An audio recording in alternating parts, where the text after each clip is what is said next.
we can begin. Okay, so as Sir has already told that uh, this year I made through the UPSC Civil Services examination. I've secured an All India rank 60. So it's been a very long journey for me. This was my sixth attempt, and in fifth attempt also I made through, and I got a Danix as a service. Basically, I'll just briefly introduce myself. Uh, my name is Abhimanyu Malik, and I happen to belong from Sonipat, Haryana. And most of my basic schooling I have done from there. Then I've graduated from YMCA University, Faridabad. And thereafter, I started my UPSC preparation. And in the first couple of attempts, I could not get through the mains. And basically, I got through prelims both the times. And it was just immediately after my graduation that I started attempting it. And once I came to the third attempt, I made through the main stage as well. And finally, I got the first interview call. But थोड़े से marks से I could not even get through that. Simultaneously, I appeared for the NABARD examination and I cleared the Grade B manager exam. And I joined NABARD, and along with it, I started again, taking my attempt. And the fourth attempt, again, unfortunately, I could not make it through the main stage. And then I took some gap, and in my fifth and sixth attempt, basically, I cleared the exam in a full-time job setup. Uh, so I can have a fair bit of idea like what things uh, comes to mind of the aspirants, the kind of challenges that we all face as aspirants. So just kindly let me know like the medium of speaking that you're more comfortable in. Like you want a mix of it or a Hindi one, or how to go about it. Okay, Hiren. Fine, fine, fine, fine. Both. Okay, good. I mean, I just wanted to know that whether the people who are not well versed with Hindi or maybe one of the particular languages. So I think it's a mixed group. So both the languages are okay. Uh, right.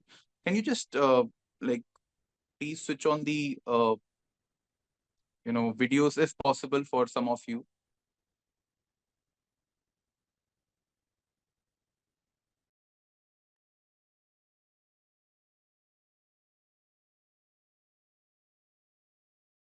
Is it possible for anyone to like switch on their videos, because it seems like talking to myself only at the end of the day.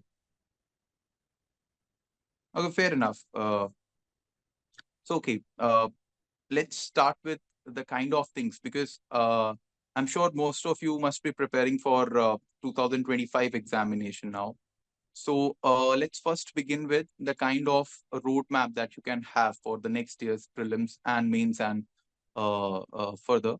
So then we'll be, you know, talking about the other aspects of the examination, right?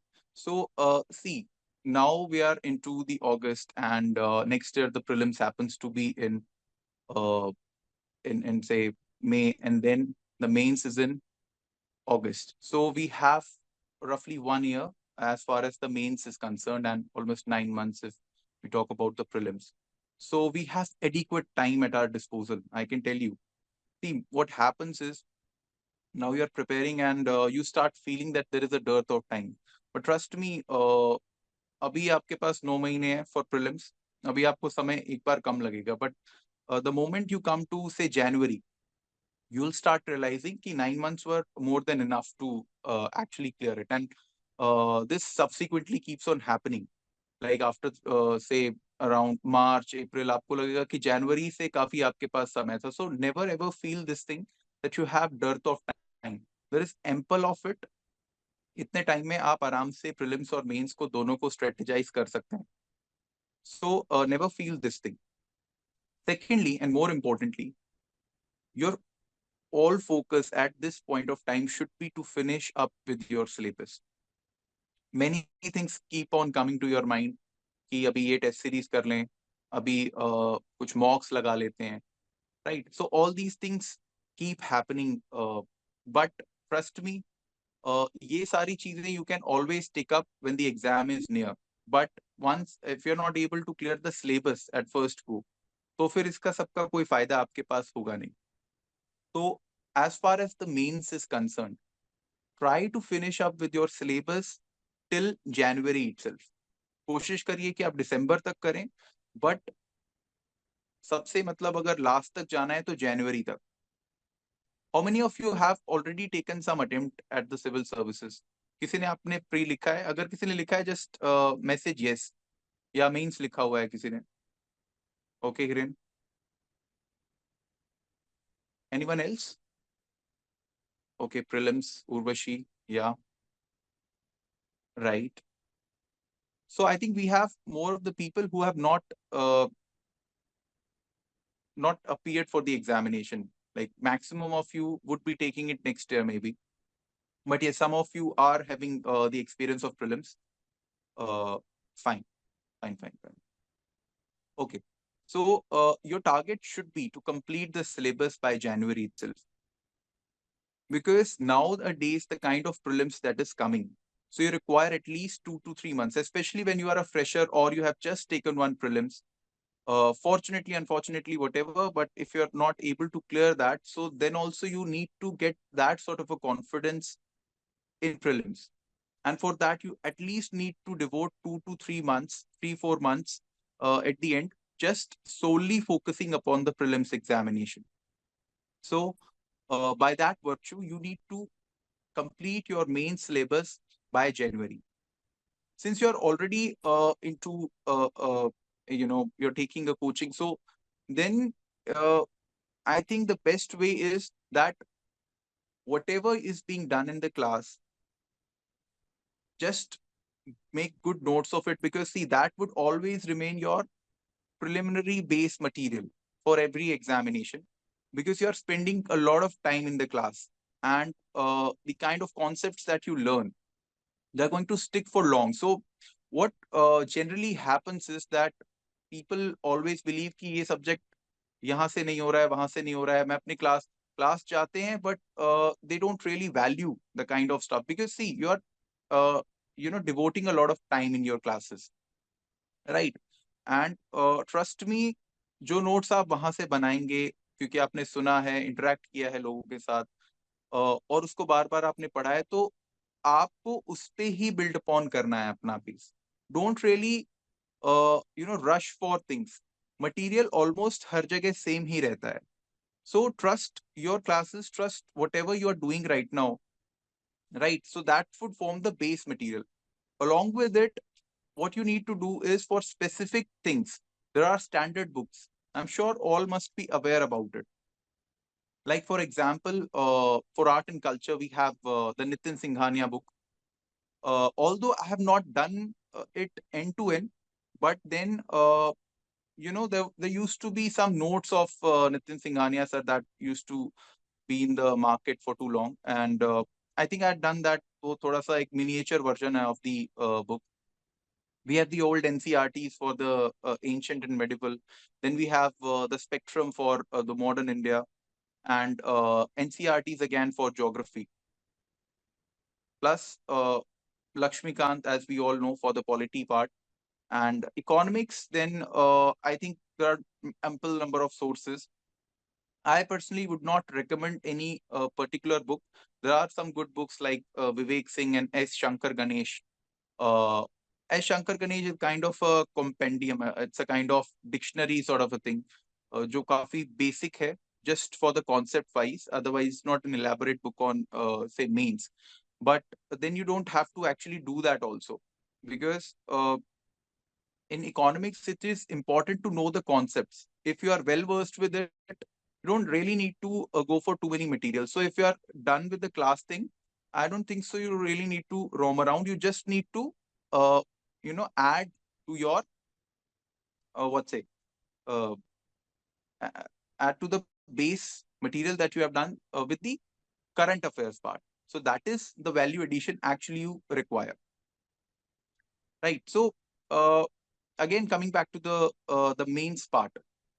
So GS1, basically, there are three main parts: history, geography, and the society.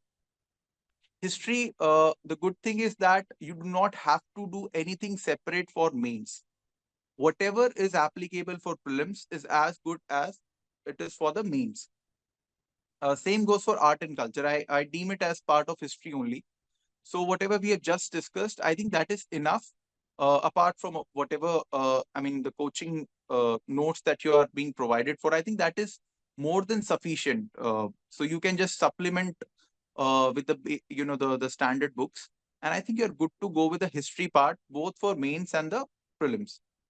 As far as note making is concerned for history, see, history is one subject that is quite vast, and there is not much utility if I talk about in terms of preparing notes for it, apart from the class notes that you have already prepared.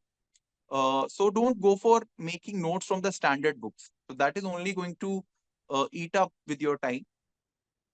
If you can do one thing, then you can have a very good notes from the for the art and culture part. So that thing I tried this year, and I think it worked fairly well. I just concised my subject like art and culture into 50 pages just before the mains exam. But if you can do it earlier, I think earlier the better, because same that mains part would also be fruitful for you for the prelims one. So your own basic coaching notes plus whatever you can supplement, I think that you're good to go with that. Uh, Other standard books, no need of note making. Same goes for the geography part. Whatever you have done so far as your classes are concerned, because the basic concept you must be well aware of, then you just supplement it with the NCRTs, right? So in that also, I don't think so there is much need of note making, because NCRT itself uh, is in a note form only. Apart from that, the society part. So that is one area where I mean, the kind of the syllabus is less, but the utility is more. If we talk about some of you may be having sociology optional, so that won't be a trouble for you. But apart from this, those who are of known sociology background, so they need to really focus upon this area, in the sense that uh, ultimately it's just those 30, 40, 50 pages of notes, and almost one third of the examination as far as GS1 is concerned would be coming from that area. So please focus upon this. Again, I would say that if you are taking coaching, then don't really bother about many materials that are roaming around in the market. Just look for two things. First, whatever you have done as far as your class is concerned, just supplement it with the 11th and 12th NCRT, just few parts of it. I mean, only that is pertaining to your syllabus. Just look for it. And if it is almost similar to what you have already done, so don't even look for it. So whatever you can supplement, again I would say, just look for those parts, plus the major social issues, and as far as the current affairs is concerned, right? So all in all those issues, like whether it is women empowerment, whether it is population, whether it is urbanization, a lot of new developments keep on happening.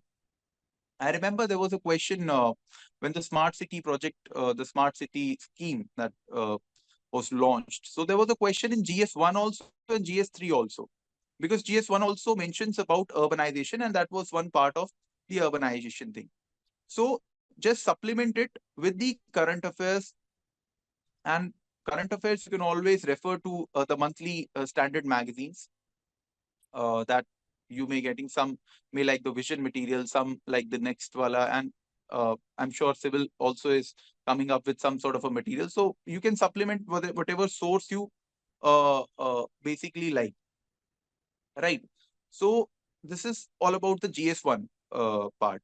So your focus should be to first just finish up with the syllabus of all of the aspects, rather than just making your notes more sophisticated or just running after too many materials. So first finish the basic thing, and then you can always supplement your basic material with newer things. Second, if we come about GS2, Then also, I think polity happens to remain Lakshmikant happens to remain relevant both for your mains and the prelim stage. Because sometimes people say that it's good for the prelims, but mains mein aisa kuch nahi aata hai. But if you need to understand, the questions are of two types in the GS2. Either they'll be fundamental or they'll be linked to some current aspect, but they will require your fundamental knowledge of the constitution or the polity part, right? If there is a question, say suppose speaker is in news and there's a question on the powers of the speaker, or there's a question on the powers of the governor, that is always making the rounds. तो वहां पर आपको उसका basic static aspect जानना बहुत जरूरी है, and that will only add to your marks basically. तो अगर आप स्पीकर के सिर्फ करंट वाले एस्पेक्ट या इश्यूज पे फोकस करेंगे, that won't fetch you very good marks. You need to tell basically कि article 93 basically mentions and what are the functions of it, right? So your answer should reflect your static knowledge as well. So polity definitely has to be done along with whatever you're doing from the Lakshmikant. Again, coming to the IR part, I don't think so there is requirement of any book. Whatever basics you have covered in your class, that are enough. Uh, Apart from it, obviously you have to supplement it with the current affairs thing. So current affairs is more important for in GS2 as such than any other examination. I mean, than any other paper. So for that, just supplement whatever you have done the basics of IR. Like you need to know the different bodies, international bodies, UN, and then you need to have a basic understanding of India's relationship with the neighboring countries, the say the major countries of the world, like say Japan, China, USA, and EU and Russia as a EU as a bloc and Russia. Then these bodies they remain relevant. So just have a basic understanding of it and supplement it with the current affairs part. Same goes for governance. Again, governance is one part. Like if we talk about in GS1, the maximum the least syllabus and the maximum return if it is in society. So it is there in governance part when it comes to the GS2. So just have basic notes of everything, like whatever is mentioned, say NGOs are mentioned, SHGs are mentioned, citizen charter. So just a one pager and then the current affairs wala part. So not really roaming around too many things. Just see for the PYQs pattern for last 10 years, and you'll find there are multiple themes that are repeating over and over the years. So just have one or two pager content for that, supplement it with the current affairs part, and you're good to go for the governance wala thing. GS3 is a very diverse kind of a paper. Because it has economics, agriculture, then it has science and technology, disaster management, security, a lot of things combined into one paper. But as far as the preparation part is concerned, I don't think so. It takes a lot of your time. So as far as economics is concerned, if you are well versed with the basic concept, if you're not confused what is the national income or what is GDP or what is repo rate, so if you have done with that part, then you just need to supplement it with the say current affairs, because current affairs is the major crux of as far as GS3 is concerned. But again, what you need to analyze is last 10 or 11 years themes. So they have asked similar questions when we come to say agriculture. So they have asked questions related to the agriculture supply chain, right? They have asked agriculture supply chain basically means that from the producer to the final consumer, whatever say processes that happen in between. So that forms part of the agriculture supply chain. So they have asked related to the inputs, because inputs also form part of that. Then they have asked questions related to the agriculture storage, marketing aspects, the processing aspects, because food processing is also mentioned in the syllabus. So the challenges, the bottlenecks, and the way forward. So if you analyze, there are themes that are getting repeated. So you should have that basic understanding of all these things. Should have a basic material, and basic material is not just for this. I mean, For both GS 2 and 3, you should have one pager, one and a half pager for all the major themes that you have. We'll be discussing it when we'll talk about the note making and answer writing. But just see for the things that they are, what kind of questions are getting repeated. Apart from it, your budget and economic survey of the next year would also be very important. So once that is out, so you'll need to analyze the the summary. You just don't go for end to end. Just read a good summary for both the budget and economic survey, because a lot of themes from the budget and economic survey are also asked directly in the examination. Uh, Apart from it, if we talk about say disaster management, I think disaster management, the questions are generally of two types. Uh, One, it can be of a particular disaster, like landslides or floods, and what kind of control mechanisms or or whatever we can do. Second, questions are more related to the governance of disaster, or like the policy framework of disaster. Now, in that, both the domestic policies and the international policies are important. Like, we have the Disaster Management Act. We have what you call as uh, uh, the plans that we have formed, right? And we have as far as international things are concerned, we have the Sendai framework. So these governance part, and we have also come about with the CDRI initiative, the Coalition for Disaster Resilient Infrastructure, that is an India-led initiative at the international level. So the policy frameworks, the schemes or the actions that the governments, not just in India but the multilateral institutions are taking to manage the disaster. So only these two aspects remain important. So just do one thing, say identify 12, 13 disasters. Just have a one pager for everything, like what are the causes, what can be the remedies, any recent examples. Like I remember the last time the question came on dams, like the safety of dams. That was in news.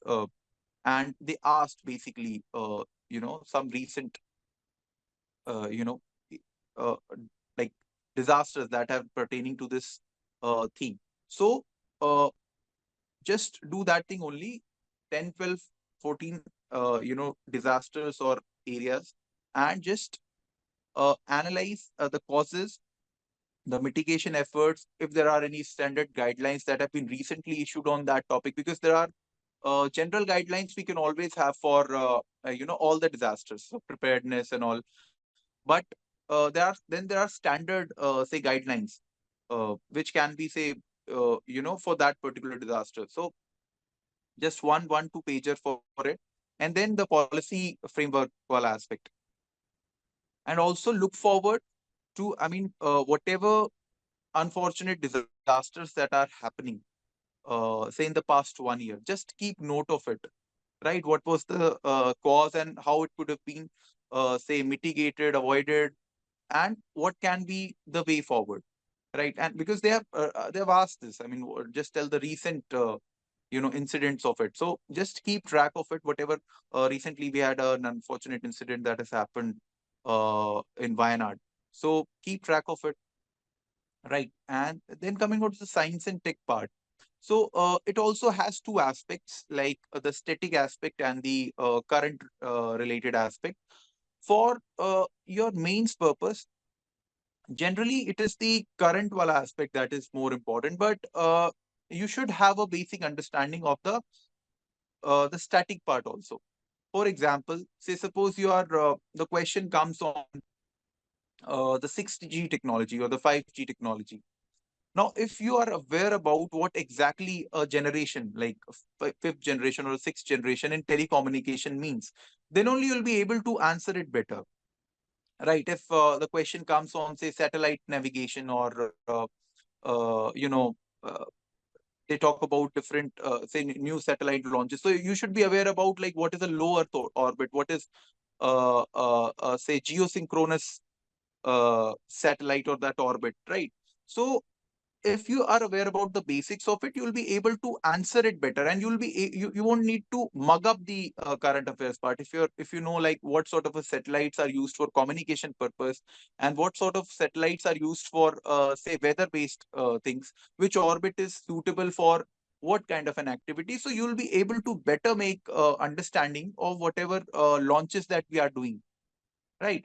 So just cover the static wala part for your understanding only, and that is, I think, good enough. Knowledge you'll acquire from your class only. You don't really need to, don't complete any book on this subject. Just a very basic understanding of the basic science and tech thing, and after that you just have to do the current affairs. And now they are, if you talk about the kind of questions that are coming, they want some technical understanding or the technical inputs into it. Like I remember in 2022 the question was on James Webb Space Telescope, and it specifically mentioned, tell the how it is different from the earlier ones. So you should know that the technical aspects, how it is different. Last time the question was very specific on the kind of processes or devices that were in the Chandrayaan mission. So they just don't now.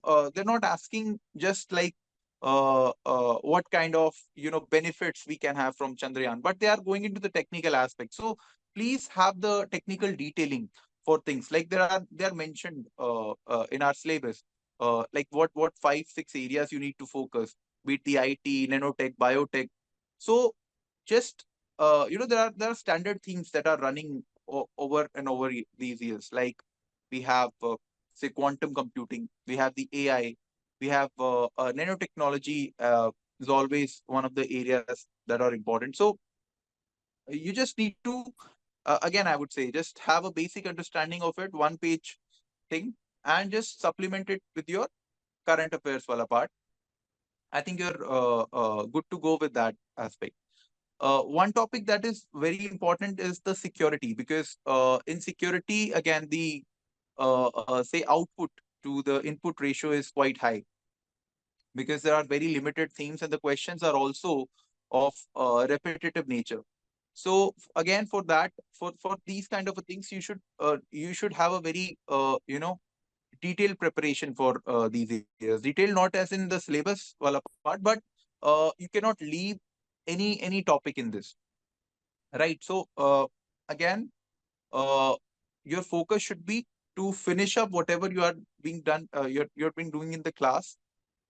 At the end of the day, you need to concise it to say 2 to 3 pages. Say suppose the theme is money laundering, so you should have a basic understanding what exactly money laundering means, right? Once you are done with it, see for the kind of framework that we have to tackle money laundering, the issues that we come across with money laundering, and obviously the way forward now, what we can do, and all the agencies that are linked to prevent money laundering, they also become important. Same goes for the theme like terrorism. What exactly is terrorism? What are the different parts or types of terrorism, right? Then what is the institutional mechanism that we have to tackle the menace of terrorism? The various say bodies, you know, uh, just for example, even the legal framework is important.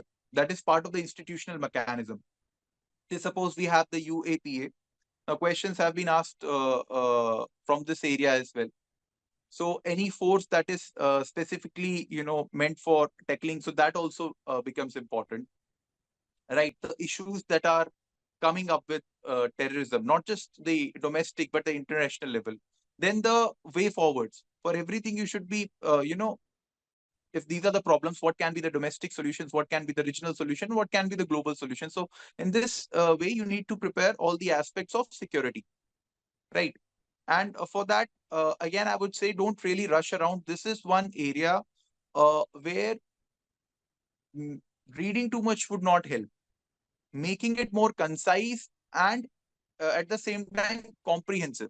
So you don't need to mug up paragraphs. Even a one pointer, 2 pointer would be enough. You don't need to explain a lot of things into it, right? So make it concise but make it comprehensive at the same time. For that, I think your class notes plus whatever current developments that will be taking place. So I think that would be enough.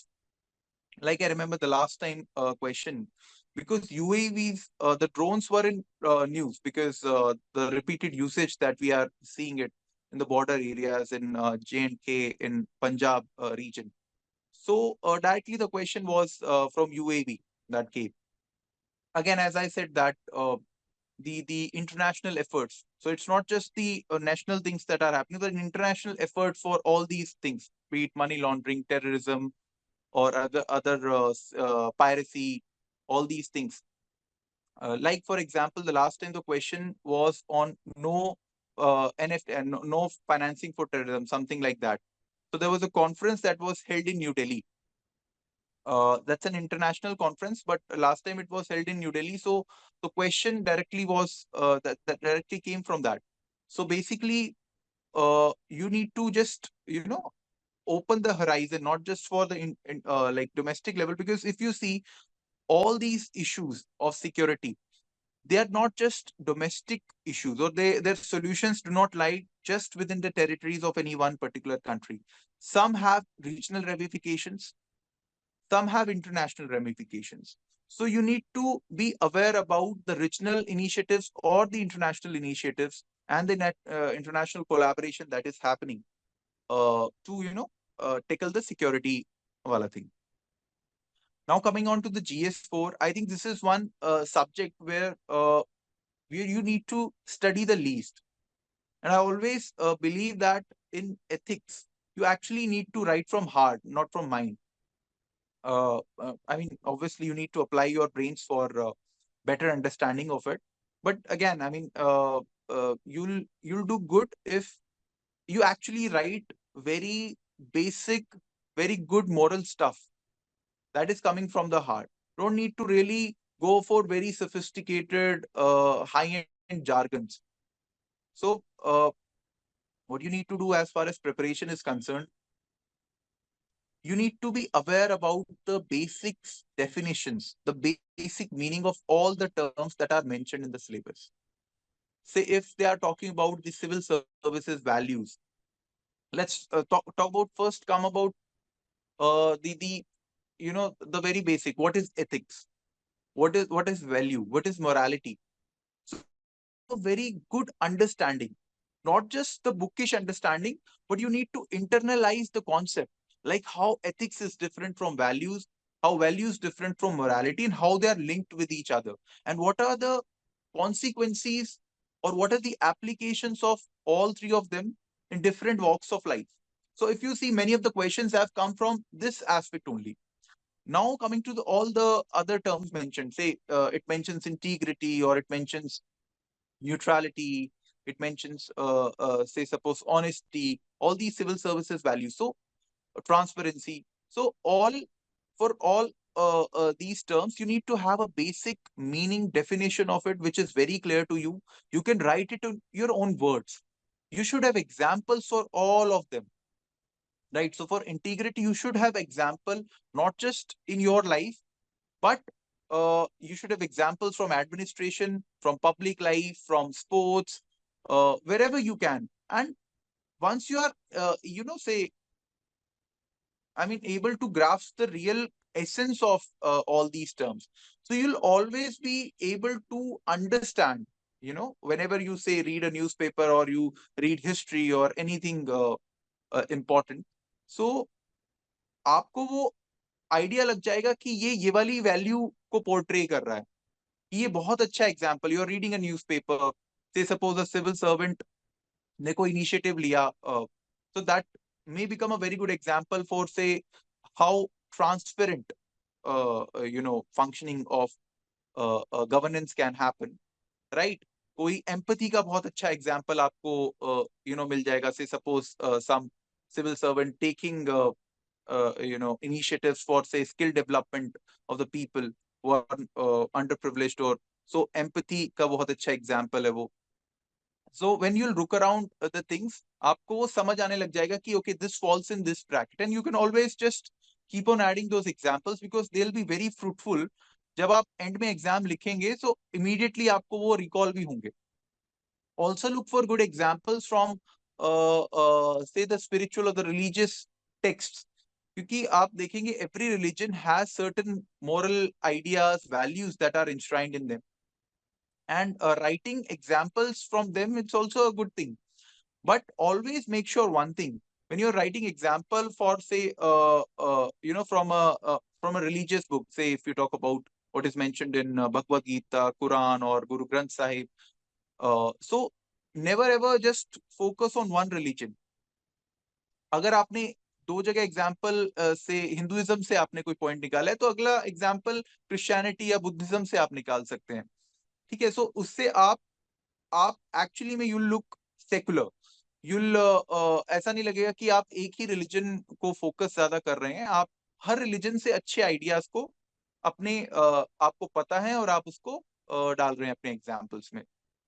So basic meaning that you can write in your own words, the examples related to it, that should form part of your preparation, right?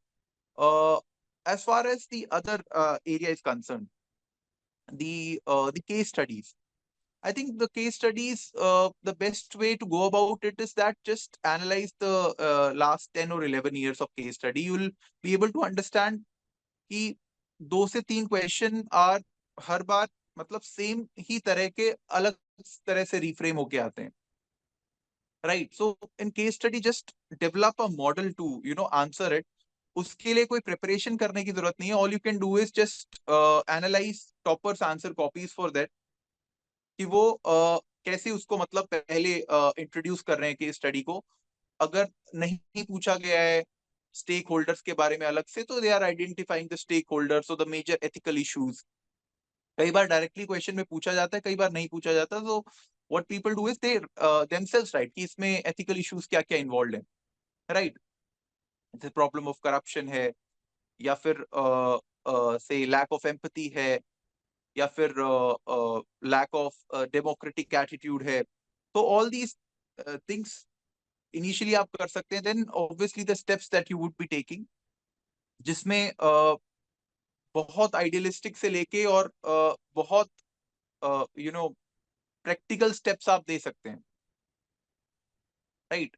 से for example बहुत बार क्या होता है कि जो cases होते हैं, कि सबसे आइडियलिस्टिक स्टेप क्या होगा इस केस पे, राइट?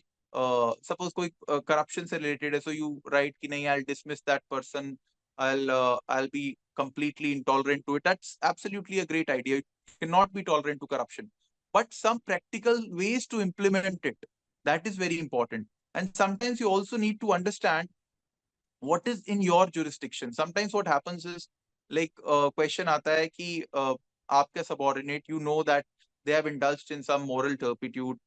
तो वहां पर आप क्या स्टेप लेंगे? तो काफी लोग क्या लिख देते हैं उसमें कि हम उसको डिसिप्लिनरी एक्शन ले लेंगे, हम उसको टर्मिनेट कर देंगे, will make sure that. Just try and understand कि क्या आपकी वो अथॉरिटी है या नहीं. हमेशा don't go for extreme steps जब तक आपको ये ना पता हो कि आपकी डेजिग्नेशन क्या दी गई है वहां पर. You may not be the head of the department, you may just be at one level. तो आपके पास जितनी पावर्स हैं आप वो करिए. आप what you can always write, you can initiate disciplinary proceedings, है ना, based on whatever say disciplinary authority is concern, right? वो उस पे अपना एक्शन लेगी. But you cannot write कि हाँ, I will make sure this, I will do that. No, just try and understand what is your role. Just limit yourself in that role. And always it's good to you know take the counsel of seniors whenever it is required. मतलब कई लोग लिखते हैं कि नहीं, हम किस case में कोई we won't consult our seniors. No, sometimes it's good to consult with the peers, with the seniors. तो उसमें आप मेंशन कर सकते हैं कि I'll take the counsel or I'll take the advice from so just apart from being ethically correct, also be a bit practical, and they should know that you know what your role is. You cannot you're not the head of everything. You may or may not be, I mean, as far as the question is concerned, but limit yourself into that role, and good to take advice from other, areas as well. So in ethics, ethics case studies have a framework, an introduction, ethical issues, stakeholder analysis, whatever, and then 2 to 3 points, merit and demerit for each. I think that's the standard way to go about every ethics case study. Don't go for too many merits and demerits. I mean, that is one problem that happens. कि हम उसमें सोचने लग जाते हैं 4 merit लिखूंगा 3 merit. Sometimes merit एक ही होगा, sometimes demerit भी एक ही होगा. So just stick to that, because all you need to do is finish up the exam. That is very important. I remember in 2022 the exam was so lengthy. So I had to take a call at that moment कि या तो exam पूरा होगा या फिर मैं हर question में 4 option लिखने लग जाऊं. So I took the first thing, जहां पे मैंने कई आंसर्स में 2 या 3 से ज्यादा ऑप्शंस लिखे ही नहीं, और मेरा सारा फोकस था कि मैं एग्जाम कंप्लीट करूं. Eventually it went well. Similarly 2023 में भी 6 पेजेस आपको प्रोवाइड किए जाते हैं for ethics case study, but मेरे बहुत सारे आंसर्स 3 या 4 पेजेस तक खत्म हो गए थे. And I think my score was very good this time around also in ethics. So मुझे ऐसा लगा नहीं कि आपको सारा पेज भरना है, that should be your priority. आपको एग्जाम कंप्लीट करना है. And in ethics always try to make sense.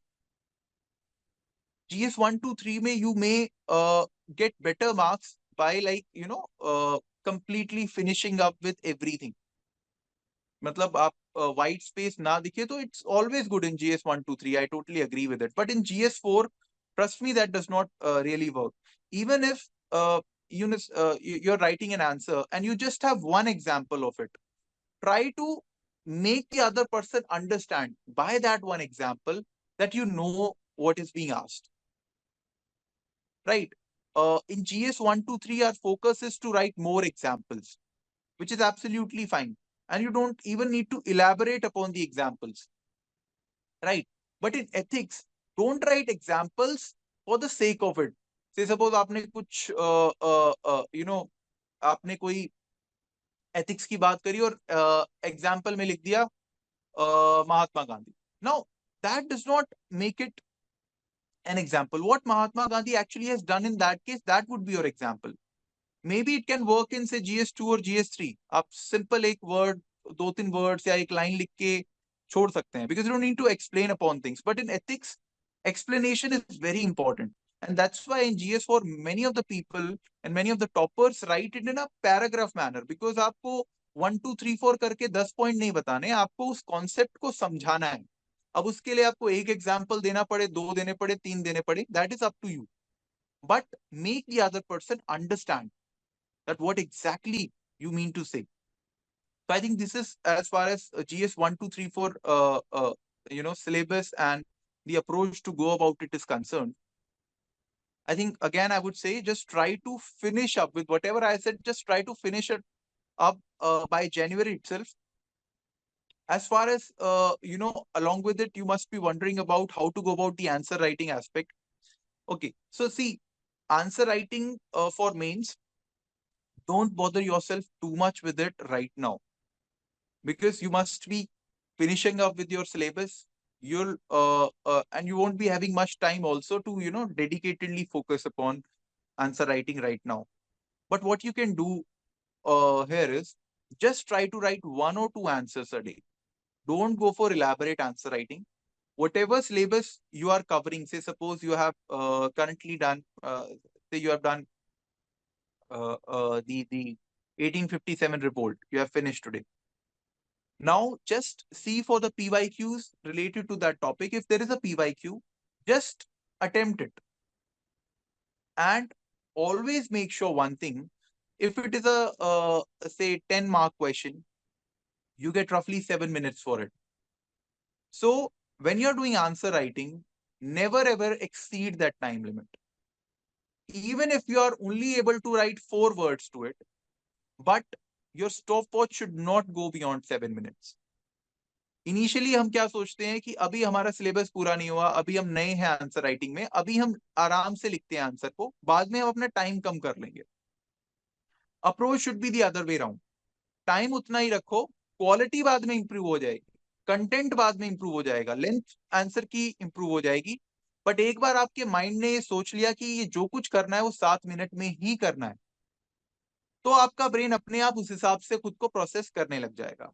एक बार उसको ये लेजर और प्लेजर राइटिंग की आंसर आदत लग गई कि ये मैं आराम से अभी 15 मिनट में लिखता हूँ, बाद में मैं एग्जाम में फास्ट हो जाएंगे या टाइम थोड़ा, वो होगा नहीं। अल्टीमेटली आपका ब्रेन उसी हिसाब से खुद को प्रोसेस करेगा। दिस वन मिस्टेक जो in fact I would also say, initially मैंने उस एस्पेक्ट को इतना ध्यान नहीं दिया। एंड इनिशियल मेंस में मुझे याद है कि पहले के मतलब अगर 20 क्वेश्चंस आते हैं मेंस में, तो in first 1 hour I was able to attempt 4 to 5 questions, and then again in the next 1 hour 5 to 6 question. तो लास्ट के 1 घंटे में 9 क्वेश्चन कई बार रह जाते हैं, which is a very skewed ratio if you see. आपको हमेशा कोशिश यही करनी है कि पहले आवर में अगर आप बहुत स्लो भी चल रहे हैं तो 6 क्वेश्चन तो आपको अटेम्प्ट करने ही है, राइट। और नेक्स्ट में से 6 से 7, तो लास्ट में डोंट कीप मोर देन से 7 questions for the last hour. And that also depends, अब तो क्या हो गया, 10 और 15 मार्क्स के हो गए हैं, तो अगर 15 मार्क्स के आप लास्ट में अटेम्प्ट कर रहे हैं तो never ever have more than 5 to 6 question for the last hour, because वो 15 मार्कर्स हैं, देन लेंथी क्वेश्चंस, आपको एंड में भी 10 मिनट उनको लगेंगे करने में। तो आप इस हिसाब से ही अपनी इनिशियल जो ब्रेन की फंक्शनिंग है उस पे फोकस करें। एक या दो आंसर लिखें, टाइम फ्रेम में लिखें। स्टार्टिंग में आपको थोड़ा सा डिफिकल्टी आएगी, कंटेंट भी नहीं आएगा उतना अच्छा, फ्लो भी नहीं आएगा आंसर में, but that is absolutely normal for every aspirant, trust me. But आप अपना जब 100 डे के बाद 100 आंसर लिखेंगे, 200 आंसर लिखेंगे, तो आप खुद में एक बहुत बड़ा इंप्रूवमेंट देखेंगे। Second thing, before answer writing एक चीज आप करना, just analyze few answer copies of different toppers, different years, and not just rank ones, but बाकी रैंक्स वालों की भी, इवन 200-300 रैंक उनके भी एक बार आप आंसर राइटिंग देखना। उसमें आपको क्या करना है, आपको कंटेंट नहीं देखना है क्या कर रहे हैं, just always look for the framework that they maintained in the answer, like how they introduced the topic, right? से सपोज कोई क्वेश्चन आया, से बायो टेररिज्म पे कोई क्वेश्चन आया, तो bio terrorism is a term जो कॉमन पैरलेंस में सबको नहीं पता होगी, ठीक है।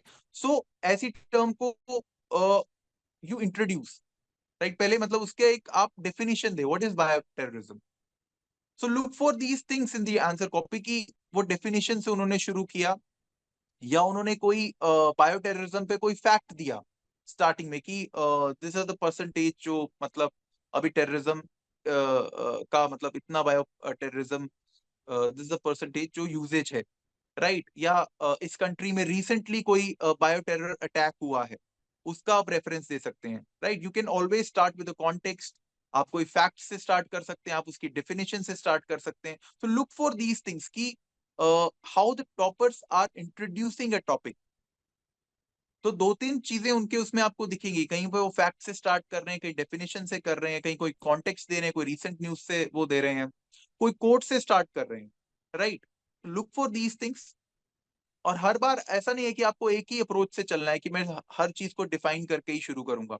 जो जिस क्वेश्चन में आपको लगे कि अच्छा फिट बैठ रहा है, वो उस हिसाब से आप इंट्रोड्यूस कर सकते हैं।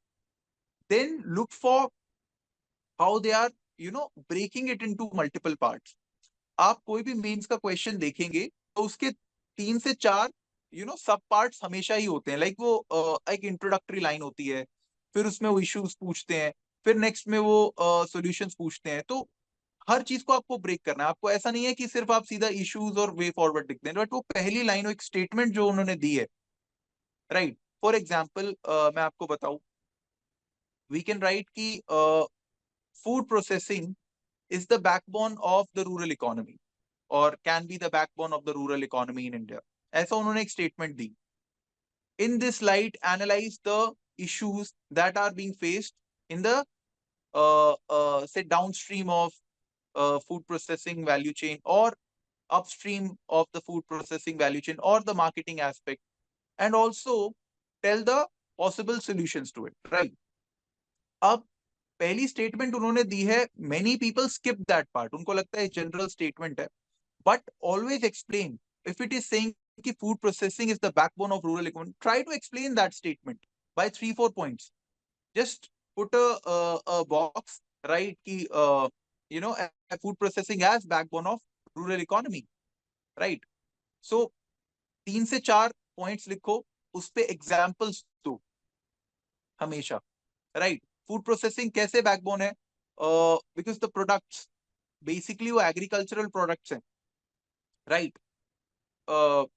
मतलब जो भी आप फूड मतलब प्रोसेस्ड फूड खा रहे हैं, ultimately it is coming from the agriculture domain, right?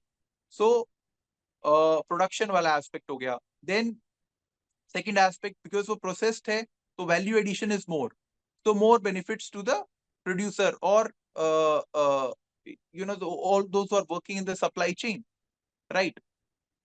Development of the forward backward linkages. तो ये 3-4 पॉइंट्स आपने दिए, एग्जांपल दे दिया. Then the issues that are coming up in that supply chain, yeah, the upstream or the downstream, right? Then the possible solutions, right? And then the conclusion. Conclusion में हो सकता है कि कोई policy framework की आप बात कर सकते हैं. You can summarize what you have already told, or you can give a futuristic aspect कि if we हम इसके साथ ये और कर दें, so that can also be helpful for boosting our rural economy, right? So this is how you go about any particular topic as far as answer writing is concerned, right? So यही आपको patterns देखने हैं कि कैसे वो सब headings बना रहे हैं, कैसे कहाँ एग्जांपल्स दे रहे हैं, कैसे वो उसको कंक्लूड कर रहे हैं, राइट? इस फ्रेमवर्क के बाद आप अपने एक फ्रेमवर्क तैयार करना कि this is how I like to introduce a topic, this would be my sub headings. इस तरह से I go by this point format, how I would make any flow chart, how can I make a diagram, right में बनाऊं, centre में बनाऊं, right? So all these nuances आप answer copy analyse करेंगे, और जब खुद अपना लिखेंगे तो आपको और बेहतर क्लियर होगा. इस तरह से आपके आंसर की क्वालिटी भी विद टाइम इंप्रूव होगी. सेकंड एस्पेक्ट, जो जैसे नोट मेकिंग की मैं बात कर रहे थे, note making for GS 2 and 3 is very important. Even GS 4 is very important. GS 1 में क्योंकि आप ज्यादातर सिलेबस बुक से ही कवर कर रहे हैं, तो GS 1 में apart from society, art and culture, बहुत ज्यादा book I mean note making का रोल नहीं आता है. बट 2 and 3 तो आपको पूरा वही करना है. आपको एक चीज जो 2 and 3 की नोट मेकिंग में करनी है, लुक फॉर द थीम से, मतलब आप एनालाइज करेंगे कि करंट प्लस स्टैटिक मिला के 80-100 थीम्स में आप अपने सिलेबस को डिवाइड कर सकते हैं. जैसे सपोज मैंने इस बार क्या किया था कि GS 2 का जो सिलेबस है उसको 12 ब्लॉक्स में डिवाइड किया. से पहले वाला बेसिक कॉन्स्टिट्यूशनल वाला एस्पेक्ट, जिसमें salient features and historical background. Then parliament एक ब्लॉक हो गया, जुडिशरी एक ब्लॉक हो गया, है ना? Then there are say centre state relations हो गया, डेवलपमेंट इश्यूज हो गए. ठीक है, उसको इस तरह से जो सिलेबस में ही मेंशन्ड है उसी तरह से डिवाइड किया. And I looked for possible questions, possible areas of questioning. See suppose आपका मतलब कुछ तो पेरेनियल टॉपिक्स हैं, जैसे governor will always remain important, president will always remain important, right? और कुछ जो करंट में रिसेंटली आए हैं, तो ये सब मतलब मैंने मान लो जैसे से सपोज जुडिशरी, जुडिशरी में पेंडेंसी ऑलवेज इंपॉर्टेंट. जुडिशरी में विमेन इन जुडिशरी, इस पे क्वेश्चन भी आया था, that is important. Then alternate dispute resolution mechanism, judicial accountability, appointment procedure, ये सारी थीम्स हमेशा इंपॉर्टेंट जो करंट में उस समय आ रहे हो. तो ये आइडेंटिफाई करके हर थीम पे आपको आपकी नोट मेकिंग करनी है. उसमें तो बहुत सिंपल है, पॉलिटी वाले क्वेश्चंस में हमेशा always go about the static वाला पार्ट, राइट? अगर गवर्नर पे क्वेश्चन है, try to figure out where in the which article talks about the governor institution, right? The article say 155, 156 जो भी उससे रिलेटेड है. सीधा start with that. Even speaker में भी यही है। Say suppose article 19 mentions this, president की जहां पे बात होगी तो आप सीधा उस उसकी कॉन्स्टिट्यूशनल डोमेन में जाएंगे। Then what are the powers functions of different areas, the issues, the supreme court judgements, so all these would come into picture. So yeah, so all this would come into picture, right? हर मतलब जो आप ये मतलब topics identify करेंगे, current plus आपकी जो static है, इसमें आपको एक आंसर के तरह ही अपने नोट्स को प्रिपेयर करना है, right? The introduction, like governor में व्हाट कैन बी, आप सीधा आर्टिकल मेंशन करके कर सकते हैं, या कोई सेंटर स्टेट इशू है, say suppose GST related issue है, that's a centre state issue, या मतलब फाइनेंशियल फेडरलिज्म का इशू है, राइट? उसका भी आप जैसे सीधा कॉन्स्टिट्यूशनल वाला एस्पेक्ट से स्टार्ट करेंगे, right? Then other things related to जो भी कॉन्स्टिट्यूशन में उससे रिलेटेड, जैसे जीएसटी काउंसिल की अगर जो पावर्स हैं, फंक्शनिंग है, इस बार डायरेक्टली उस पे आया हुआ था question. Then the issues related to it, and then the solutions to it. हर उसको आपको इसी तरह से ही फ्रेम करना है, be it GS2, be it GS3, right? Introduction, then the issues, the available mechanisms, the way forwards, right? जितना कंसाइज हो सके 1 से 2 पेज में आपको हर चीज को कवर करना है, राइट? और don't rush for materials. Materials आपके पास इतना हो जाएगा that you will end up bog down with it. whatever you are doing for the basic thing, keep it with you, supplement it wherever you can, and you are good to go. Final note making आपकी ultimately जाके pre और mains के बीच में ही होगी, because तब तक सारे करंट अफेयर्स के टॉपिक्स आ चुके होंगे, राइट? बट स्टिल आप जो बेसिक थीम्स हैं जिस पे questions over and over the years आ रहे हैं, वहां पे आप always you can prepare 1 to 2 page content. मतलब कुछ चीजें हमेशा इंपॉर्टेंट रहेंगी। आप देखेंगे लास्ट ईयर के क्वेश्चंस में, तो लाइक अगेन जो गवर्नर वाला मैंने एस्पेक्ट कहा, वो आज भी न्यूज में, वो 10 साल पहले भी न्यूज में था। मतलब इश्यूज थोड़े बहुत एक दो बदलते हैं, centre state relations almost same है, पंचायती राज के जो इश्यूज हैं वो भी पिछले 15-20 साल से सेम है, कुछ नई चीज ऐड होती रहती है। तो ये थीम्स हमेशा कांस्टेंट हैं। वैसे ही जैसे एग्रीकल्चर वाली मैंने बात करी या डिजास्टर्स की बात कही, तो वो थीम्स ऑलमोस्ट सेम है। वो आप आज भी उसमें मतलब अपना 1-2 पेज का कंटेंट, जब जो भी क्लास नोट्स आप कर रहे हैं, जो भी मैंने स्टैंडर्ड सोर्सेज के वहां से आप तैयार करके उसको सप्लीमेंट हमेशा कर सकते हैं प्री और मेंस के बीच में। प्लस जो उस साल पर्टिकुलर जो नई चीजें ऐड हुई हैं, उसके लिए भी आप सेम कर सकते हैं। तो 80-100 टॉपिक्स में जो आपके आंसर राइटिंग फॉर्मेट में ही तैयार हो गए हैं, यही आपको बार बार पढ़ने हैं for your ultimately for your mains, right? अगर ये आप कर लेते हैं तो ट्रस्ट मी, आप जब एग्जाम जिस दिन लिखेंगे, आप you would not be falling short of points. Automatically आपके दिमाग में कंटेंट आता रहेगा, राइट? आपको मेंस में सबसे इंपॉर्टेंट चीज जो होती है आंसर राइटिंग में, वो ये होता है कि किसी को भी सारे आंसर्स तो आ ही नहीं सकते। आपको हमेशा 10-12 आंसर्स ही ठीक से आते होते हैं। 8-10 में आप मतलब जो बेसिक कोई थोड़ी बहुत नॉलेज है उसी से ही आप इलेबोरेट करते हैं। लेकिन वो मेंस का पेपर पूरा करना है तो आपको 10-12 को बहुत अच्छा लिखना पड़ेगा, क्योंकि वो आपको आते हैं, वो आपकी टेरिटरी है। प्लस आपको उनको कम समय में भी लिखना पड़ेगा, ताकि वो 8 से 10 क्वेश्चंस जो आपको अच्छे से नहीं आते, उसके लिए आप टाइम बचा सकें और उनको भी आप फिनिश अप कर सकें। तो दिस कैन ओनली हैपन जब आपके जो कंटेंट है, जो आपने प्रिपेयर किया है, जो नोट्स आपने बनाए हैं, that is an answer form itself. और वो बार बार अगर आपने पढ़ के इंटरनलाइज किए हैं, तो ट्रस्ट मी, जब आप पेन चलाएंगे आपको सोचना भी नहीं पड़ेगा, मसल मेमोरी से वो फ्लो करेगा एक आंसर में ही। So this is how you need to go about the mains वाला पार्ट टिल जनवरी, जैसे हमने बात करी। फोकस यही, सिलेबस पूरा हो, बेसिक कंटेंट तैयार हो हर चीज का, बाद में वो सप्लीमेंट हो जाएगा। आंसर राइटिंग 1 या 2 आंसर मैक्सिमम, वो भी जो आपने चीज करी है उसी का ही कोई प्रीवियस ईयर देख लिया या कोई करंट में कोई क्वेश्चन आया है, वो देख लिया, जस्ट दिस इज इनफ। बाकी प्री और मेंस के बीच में टेस्ट सीरीज आप ज्वाइन करके you can always write you know comprehensive paper, that would be enough.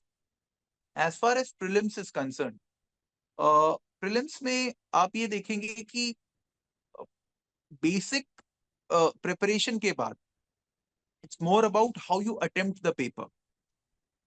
Mains का सिलेबस अगर आप जनवरी तक पूरा करते हैं तो मान के चलिए कि 70-80% आप प्री का भी सिलेबस पूरा कर चुके होंगे, क्योंकि आप साइंस एंड टेक पढ़ चुके होंगे, आप पॉलिटी पूरी कर चुके होंगे, ज्योग्राफी पूरी, हिस्ट्री पूरी, आर्ट एंड कल्चर पूरा कर चुके होंगे। एनवायरमेंट वाला पार्ट इज समथिंग जो GS3 में थोड़ा सा कवर होता है, बट मोर सो वो प्रीलिम्स के लिए इंपॉर्टेंट है, राइट। सो वहां पर आपको यही करना है, जो गैप्स बचे हैं मतलब मेंस और प्री के, मतलब जो सिर्फ प्रीलिम्स से रिलेटेड जो टॉपिक्स हैं, ट्राई टू कवर देम से इन फेब्रुअरी इटसेल्फ। जैसे एनवायरनमेंट वाला पार्ट है उसको इलेबोरेटली आपको पढ़ना है, तो एनवायरनमेंट को आप फेब्रुअरी में कंप्लीट कर लें। जो भी आप सोर्स रेफर करना चाहें, अपने class notes again very very important, उसको बेस बना के सप्लीमेंट इट विद से शंकर और से TMF, जहां से भी आपको कंफर्टेबल लगे। अगर आपको लग रहा है कि class notes are enough, don't really rush for anything else, don't really rush for, you are the best जज at the end of the day. तो फेब्रुअरी में वो सारे गैप्स को आप प्लग इन कर ले, क्योंकि जैसे प्रीलिम्स में क्वेश्चंस आते हैं, कोई रिपोर्ट मेंशन कर देते हैं, ये कौन पब्लिश करता है, तो ये चीज मेंस में नहीं आती। तो this is more related to prelims. Again जैसे उसमें बात आई हमारी say wildlife say national parks, या फिर ज्योग्राफी में रिवर्स ऑफ इंडिया, उनको बहुत इलेबोरेटली कि किसकी कॉन्ट्रीब्यूटरी है, कौन सी डिस्ट्रीब्यूटरी है, तो इन चीजों पे क्वेश्चंस आते हैं अगर आप PYQs देखेंगे। तो ये चीजें हमारे मेंस में इतनी इलेबोरेटली कवर नहीं होती। तो ये जो इलेबोरेट जो हो रहा है प्रीलिम्स और मेंस का जो डिफरेंस ऑफ सिलेबस है, try to finish up in February itself, right. March onwards go for the mocks. आपका टारगेट हमेशा यही होना चाहिए कि आप 30 से 40 मॉक करके जाएं। मतलब मैं इस see it's a very subjective number, कुछ लोगों को मॉक्स ज्यादा नहीं देने पड़ते, कुछ लोग 100 मॉक्स भी देते हैं। सब्जेक्टिव इसलिए है कि आपकी लेवल ऑफ प्रिपरेशन कई बार आपको भी नहीं पता कितनी चल रही है। कई लोगों का नेचुरल एप्टीट्यूड होता है प्रीलिम्स में, उनको बहुत ज्यादा तैयारी करने का जरूरत नहीं पड़ता है। तीसरे चौथे पांचवें अटेम्प्ट में अगर आप 2-3 प्रीलिम्स निकाल चुके हैं तो भी आपको बहुत ज्यादा एफर्ट करने की जरूरत नहीं पड़ती है। बट अगर आप पहली बार दे रहे हैं, या फिर आप अब तक प्रीलिम्स आपने क्वालिफाई नहीं किया, तो आपको एटलीस्ट 30-40 मॉक्स लगाने चाहिए। क्योंकि एक बार you get into this मतलब एक बार प्रीलिम्स वाली इशू से आप आगे बढ़ जाएंगे, तो ही the different contours of the exam would open for you. I remember there were people जो मेंस की पूरी तैयारी उनकी थी, उनका ऑप्शनल बहुत अच्छे से प्रिपेयर था, बट अल्टीमेटली उनका कभी प्रीलिम्स क्वालिफाई नहीं हुआ है, एक या दो बार हुआ, और दैट वाज नॉट इनफ, कि मतलब उसमें कहीं इंटरव्यू में कम स्कोर रह गया। तो अगर आपको खुद को चांस देना है तो you need to have that knack of clearing the prelims. वो आपका हो गया तो आपको ये पता है कि आप हर बार मेंस तो लिखेंगे ही, राइट। मॉक को किस तरह से स्टाइल करना है, एक तो आप जो चीज करना जब आप तैयारी करेंगे, मतलब जो प्रीलिम्स का या फिर इवन मेंस का जब आप कॉमन चीजें पढ़ रहे होंगे, तो look for the PYQs of that particular topic for prelims itself, जिससे आपको समझ आए कि प्रीलिम्स में किस तरह के क्वेश्चन या किस लेवल के क्वेश्चन आ रहे हैं। उसके बाद मतलब ये तो था आपने पार्ट वाइज क्वेश्चंस, मतलब टॉपिक किया उसके क्वेश्चंस देख लिए, मेंस के भी प्री के। बट जब आप से सपोज आपने पूरा मतलब फेब्रुअरी तक अपना सिलेबस पूरा कर लिया से पॉलिटी का, अब आप उसका सेक्शनल टेस्ट दिया आपने। टेस्ट देने के बाद do not look for the score. Score चाहे आपका 200 में से 30 नंबर आए, 40 नंबर आए, उससे कोई फर्क नहीं पड़ता। अल्टीमेटली आखिरी में एग्जाम में क्या स्कोर आएगा, दैट इज व्हाट मैटर्स। अब आप ये देखिए कि आपके वो 60-70 क्वेश्चंस जो भी गलत हुए हैं 100 में से, try to attempt 100 questions, try to attempt 100 questions. Mock में आपको ये फिल्टर नहीं करना है कि मैं 80 अटेम्प्ट करूं, 70 अटेम्प्ट करूं। मॉक का पर्पस कुछ और है। मॉक का पर्पस जितनी ज्यादा एरिना में आप अपना ब्रेनस्टॉर्म कर सकें और एक आंसर पे आ सकें, दैट इज द पर्पस। और जितने एरियाज आप आइडेंटिफाई कर सके for further improvement, that is the purpose of मॉक्स। तो 60 मान लो टॉपिक्स गलत हुए, लुक फॉर कि वो टॉपिक्स किस चैप्टर के, राइट। मान लो सपोज आपके 4 क्वेश्चन पार्लियामेंट वाले उससे गलत हो गए। Now read not just that topic but the chapter end to end. मतलब उससे आपको आइडिया लगेगा कि अभी भी प्रेसिडेंट वाले मेरा टॉपिक मेरा मतलब वीक है, मेरे 2-3 क्वेश्चन इसमें गलत हो रहे हैं, मेरे इमरजेंसी प्रोविजंस में गलत हो रहे हैं। Once that thing hits you, like गलत जब आप करते हैं ना कोई चीज, that actually goes into a long term memory kind of a thing. आपको याद रहता है कि मैंने ये क्वेश्चन इस लॉजिक से गलत किया, and that is the best part about attempting mock papers, you will be able to identify your weak areas. और इसी तरह से आपको अपनी रिवीजन भी ओरिएंट करनी है। कई बार हम एंड टू एंड 10 बार एक किताब पढ़ते हैं, लेकिन फिर भी जब वी अटेम्प्ट द पेपर हमें याद भी आ रहा होता है ये इस टॉपिक में यहाँ पे लिखा हुआ है, लेकिन एग्जाम में हम उसको ठीक नहीं कर पाते क्योंकि वो चीज हमने कभी इंटरनलाइज नहीं करी थी, और ये हमें पता भी नहीं चलता जब तक हम एग्जाम उस पर अटेम्प्ट नहीं करते। तो जब ये आप बार बार ये आइट्रेशंस करेंगे, मान लो आपने पॉलिटी के 5 मॉक्स दिए, आपके हर बार मान लो किसी किसी बार 20 चैप्टर से क्वेश्चन गलत हैं, किसी बार किसी 10 से गलत हैं, किसी बार कॉमन बार बार गलत होना, और जब आप उसको बैक ट्रैक करोगे, उस टॉपिक को भी पढ़ोगे और साथ में उस चैप्टर को भी पढ़ोगे, जब आप इस तरह से रिवीजन को ओरिएंट करोगे, ट्रस्ट मी आपके वीक एरियाज एक दिन काफी कम हो जाएंगे। और हर बार आपका टारगेट ये होना चाहिए, अगर आप 60 गलतियां करी हैं आपने पहले, तो 1-2 क्वेश्चन और ठीक हो। मतलब कई बार लेवल ऑफ पेपर की वजह से ऊपर नीचे होगा, बट हमेशा ट्राई यही करना है कि जितने मैं अपने वीक एरियाज को आइडेंटिफाई करके कर्व करके कि नेक्स्ट टाइम इसमें क्वेश्चन गलत ना हो, you move in a forward direction. This is what you have to do for all the areas, right.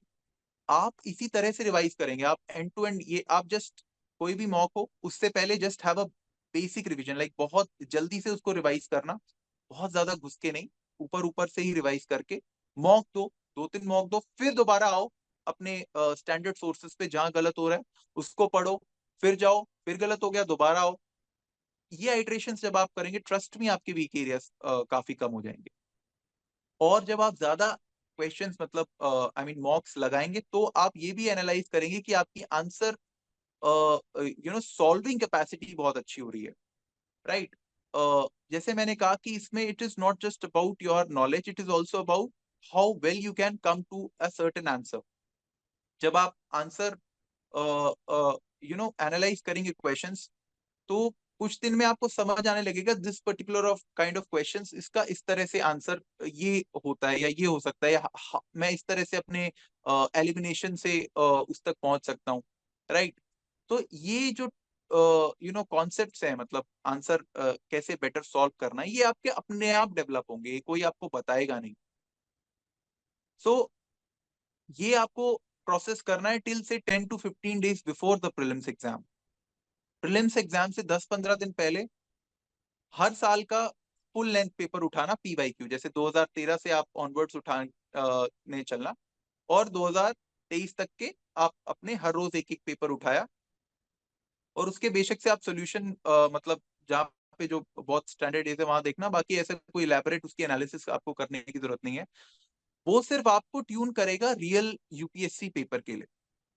मतलब बहुत सारे आप मॉक्स जब आप कर लेंगे, तो obviously they are not prepared by UPSC, तो आपको अपने ब्रेन को यूपीएससी के पैटर्न, है ना, उसकी डिफिकल्टी और उसकी ईज के हिसाब से अपने आप को ढालना है।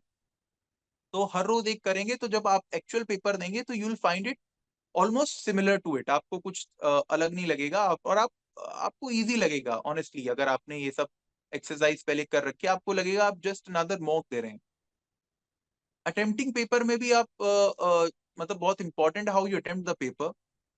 कोशिश ये करिए कि पहली आइट्रेशन आप 50-55 मिनट्स में कंप्लीट कर लें, जहां पे आप 2-3 चीजें करें। एक तो जो ठीक है आपके बिल्कुल एब्सोल्यूट आपको लगता है, ऐसे सपोज आप 40 क्वेश्चंस को बिल्कुल ठीक से टिक कर पाए कि हाँ ये मेरे श्योर शॉट है। बाकी में आप ये भी असर्टन कर पाए कि ये 5-7 क्वेश्चन मेरे को कोई आइडिया नहीं है और मैं इसमें कोई भी तुक्का नहीं लगाऊंगा, तो जस्ट क्रॉस देम, लाइक बड़ा सा क्रॉस उन पे लगा दें। अच्छी बात है, आपके 10 क्वेश्चन पे आपको अगली बार एनर्जी नहीं लगानी पड़ेगी। सपोज ऐसे आपको 10 क्वेश्चन मिल गए, उनको बड़ा सा क्रॉस लगा के खत्म कर दीजिए एग्जाम से। और जहां पे आपको लगे कि अब इसमें एक रिवीजन की रिक्वायरमेंट है, like I revisit the question, वहां पे आर कुछ भी ऐसे डाल के सिंपल डू इट। जब सेकंड आइटरेशन पे आए तो जो क्वेश्चंस आपने शॉर्ट शॉर्ट टिक किए थे, एक बार उनको जल्दी से दोबारा पढ़कर, क्योंकि कई बार क्या होता है, हम शॉर्ट शॉर्ट जो वाले होते हैं उसमें सिली मिस्टेक सबसे ज्यादा करते हैं। हम जैसे उसमें पूछा होगा which of the following are not, है ना, हम उसको पढ़ लेंगे which of the following are, right. So वो नॉट मिस कर जाएंगे। या फिर कोई छोटी सी चीज, क्योंकि देखिए वो जो क्वेश्चंस आपने फर्स्ट गो में बिल्कुल अच्छे से कर लिए हैं, वो गलत नहीं होने चाहिए। You should know that. अगर वहां पे गलती होगी तो बहुत प्रॉब्लम होगी, because those would be the questions जो सब ठीक कर रहे हैं, हम अगर उसमें गलत करेंगे वी लैग बिहाइंड। तो एक बार क्विकली उनको पढ़ के, और फिर अगर वो आंसर ठीक आपने मार्क किया हुआ है तो just mark it on the final answer copy, I mean that OMR sheet. उसके अलावा जो क्वेश्चंस आपके से सपोज जो रिवीजन वाले उसमें है, ट्राई टू उसको सॉल्व करो। उसमें से सपोज आपके 25 सॉल्व हो गए नेक्स्ट गो में, उनको सॉल्व करिए। उनका वो आर काट के उनको टिक करके सीधा अपनी OMR में कर दीजिए। से सपोज आपका इस चीज में 1 घंटा 20 मिनट 25 मिनट हो गया है, ठीक है। तो अब आपके 65 क्वेश्चन सॉल्व हो गए हैं, 10 अच्छे से कट चुके हैं। जब सेकंड रिवीजन में आपको ये भी रियलाइज होगा कि कुछ क्वेश्चन आपको और काटने हैं, मतलब यू कैन नॉट जस्ट कुछ क्वेश्चंस बहुत रैंडम है, उसमें 3-4 ऑप्शन आपको नहीं समझ आ रहा है, सब ठीक लग रहे हैं, ठीक है। ऐसे सपोज 5 क्वेश्चन आपको और मिल गए, वो 5 भी आप अगली बार क्रॉस कर देना, उनको R2 या R3 ले जाने की जरूरत नहीं है। तो 15 क्रॉस हो गए, 65 आपने OMR में मार्क कर लिया, आपके पास आधा घंटा बचा है। अब उन 20 क्वेश्चन पे सेम आइट्रेशन को बार बार फॉलो करना, राइट। जो सॉल्व होते जाएं उनको OMR में मार्क करते चलना। जो आपको लगे कि फर्दर मैं डिलिबरेट करूंगा, उसको R3 R4 जिस तरह से आप उसको कोनोट करना चाहें। और जो उस तरह से आपको मिलते जाए कि नहीं इसमें अननेसेसरी मैं ब्रेनस्टॉर्म कर रहा हूँ, उसको काट देना। ये जब आप 3 4 5 6 आइट्रेशन अगर आप आखिरी मिनट तक लेके जाते हैं, ट्रस्ट में आपका आंसर पेपर बहुत अच्छा होता है। आई रिमेम्बर मैं R6 तक मुझे याद है कि मैं लेके गया हूँ कुछ कुछ साल बीच में। आजकल थोड़ा सा लेंदी आता है, शायद आप थर्ड मैक्सिमम फोर्थ तक कुछ क्वेश्चंस में कह रहा हूँ। सबकी तो जरूरत ही नहीं पड़ती ना, हर बार आपके क्वेश्चंस कम हो जाते हैं। हर बार आपसे अगली बार मान लो 10 क्वेश्चंस को रिविजिट करना है, फिर 5 को ही करना है, फिर 2 को करना है। लास्ट मिनट पे ऐसा हुआ आप एक ही क्वेश्चन को डेलिब्रेट कर रहे हैं लास्ट मिनट तक, एंड आखिरी मिनट में आप कॉल ले रहे हैं इसको मैं अटेम्प्ट करूं या ना करूं। तो this is how you go about your आप पहली गो में 80 क्वेश्चंस आपको नहीं करने, आप 40 से स्टार्ट करके और 80 85 तक उसको इस तरह से लेके जाते हैं। आप उस केस में बहुत अच्छे से खुद के साथ डेलिब्रेट कर पाते हैं, ब्रेनस्टॉर्म कर पाते हैं, एक कंक्लूजन पे आ पाते हैं कि this can be the logic, this can be the answer. और ये चीज जब आप मॉक में प्रैक्टिस कर लेंगे तो आप देखेंगे कि आपकी गलती होने की संभावना कम हो जाएगी, आपकी एक्यूरेसी अपने आप बढ़ती जाएगी। This is how you attempt the paper for prelims. और एक जो छोटी मोटी चीजें हैं जो एग्जाम अटेम्प्ट करने से रिलेटेड है, ऑलवेज मतलब be in your comfortable zone. You are not going there for say a meeting, और या फिर कोई पार्टी नहीं है, राइट, कि आपको you have to dress up like very sophisticated and all. Whatever you feel like, आपको वही जिसमें भी आप कंफर्टेबल फील करें, be it normal say track suit और शॉर्ट्स नॉर्मल, ठीक है, टी शर्ट, ठीक है, आपको स्लीपर्स वेयर करने हैं, आप वो पहन के जाए, आपको स्पोर्ट्स शूज पे कंफर्टेबल लगता है वो पहन के जाए। Same goes for mains also. और ऑल्सो एक और जो एस्पेक्ट आपको ध्यान रखना है, you have to have something, eat something in the morning. बहुत लोग इस चीज को अंडरमाइन करते हैं इन फैक्टर्स को, लेकिन ये जरूरी है। क्योंकि आप ये देखेंगे कि your brain requires a lot of fuel in the examination. बहुत लोग बोलते हैं कि उनको सुबह मतलब खाने की आदत नहीं है, तो प्लीज आप थोड़ी सी फिर आदत डालिए उस समय के दौरान कि एटलीस्ट कुछ आप लाइट जरूर खा के जाएं, बिकॉज बहुत सारी एनर्जी आपकी कंज्यूम होगी। Always have a bottle of water with you, right, वहां पे अवेलेबल हो या ना हो, you can not bank upon this, क्योंकि इस समय आपका पूरा गला भी सूखता है, सब कुछ होता है। और मई और अगस्त दोनों ही सीजन, क्योंकि अगले साल अगस्त में मेंस है, तो वहां पर दोनों ही सीजन ऐसे हैं जहाँ पे बहुत ह्यूमिडिटी भी होती है और गर्मी भी होती है। तो इन बातों का हमेशा ध्यान रखें। इनफैक्ट मुझे याद है कि मेंस के दौरान has to take some Snickers and feast, इस तरह की मैं चीज, just to keep myself energised all the time. पानी की बोतल ऑब्वियसली, इवन मेंस के एक दो पेपरों के बीच में I use to have cold coffee, काफी मतलब strong, just to energise me. तो इन चीजों का मतलब आप देखिए कि आपके लिए क्या वर्क करता है। You have to perform your best, so be the most comfortable, have the best nutritious food at that point of a time, right? uh, because see, when you compete for the higher level na, when you have to get the best out of you, तो आपको हर छोटी छोटी चीज का ध्यान रखना चाहिए। से just for an example, if I am playing cricket, मैं कोई गली क्रिकेट खेल रहा हूँ, अब मैं सुबह 4 आलू के पराठे खा के भी खेल के आ सकता हूँ, ठीक है। मैं सुबह 9 बजे उठ के बिना प्रैक्टिस करे जाके खेल के आ सकता हूँ, बट से suppose somebody is playing at an international level, तो वो अपना सुबह उठ के एक फिटनेस रिजीम भी करेंगे, they have the diet suitable for the day, right? So see, जब आप उस लेवल पे compete करते हैं तो आपको इन चीजों का ध्यान रखना चाहिए, what you wear, what you eat. ये चीजें आपकी परफॉर्मेंस पे रिफ्लेक्ट होंगी, और जब आप एक अच्छी लेवल की प्रिपरेशन कर लेंगे तो विल रियलाइज कि आप खुद उन चीजों पे ध्यान देने लगेंगे कि okay, this is something that I wear for that day, this is the pen that I will use, right? This is the food I'll have in the morning, in the afternoon. This is the say beverage I would like to have during the two papers. I'll take my bottle. ठंडा पानी होगा, normal मेरे को suit ज्यादा करता है, whatever. So keep track of these things जब आप एग्जाम देने जाएं। Otherwise, as far as the preparation is concerned, uh, in 1 year it will completely transform you. It will transform you for the good, for the better, for the best, right? Never ever take burden of it. Always believe in one thing, that आप ये exam qualify कर सकते हैं। ये आपको कभी भी, सबसे बड़ी प्रॉब्लम ये होती है कि हम इसको बोलते हैं लेकिन कभी हम इस पे विश्वास नहीं कर पाते इस चीज को। Trust me, I have written 6 mains, 6 attempts I have taken at the examination. First 4 में only one interview call. I was in a job, full time job, जिसमें 300-400 किलोमीटर का ट्रेवल था। I did not take the exam for 5 years in between. So odds were always against me in that. But when it was supposed to happen, it did happen, right? Full time job में भी हुआ, एक gap के बाद भी हुआ, failures के बाद भी हुआ, और ठीक ठाक फेलियर्स थे, मेंस में काफी मार्जिन से भी I have failed. So never ever stop believing in one fact, that you can clear this examination. But at the same time, do not overburden yourself by believing that आपका कोई selection रोक ही नहीं सकता. This thing should never come into you. Many of my friends unfortunately जो qualify नहीं कर पाए, और वो 6-7 साल इस प्रोसेस में लगे रहे without even thinking about a plan B. I asked them, like, what made you all these years of persistence, कैसे मतलब? So they said that they never believed कि उनका हो ही नहीं सकता. They always believed कि उनका होगा ही होगा. So ये वाले बिलीव से आप अननेसेसरी बर्डन ऐड करते हैं खुद पे, फिर आप फेल करते हैं तो आपको ज्यादा बुरा लगता है. So have this confidence कि I can clear, but I will always make it through it. तो ये अननेसेसरी आप बर्डनिंग कर रहे हैं खुद की. At the end of the day, it's just an examination.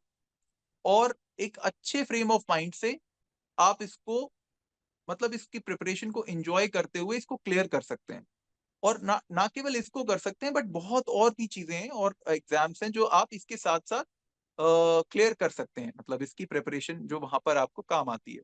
तो don't burden yourself, be confident, stay happy, stay fit. I mean, don't compromise your health on this always find time for your hobbies. If you are good at some sport, you like playing some sport, go for it.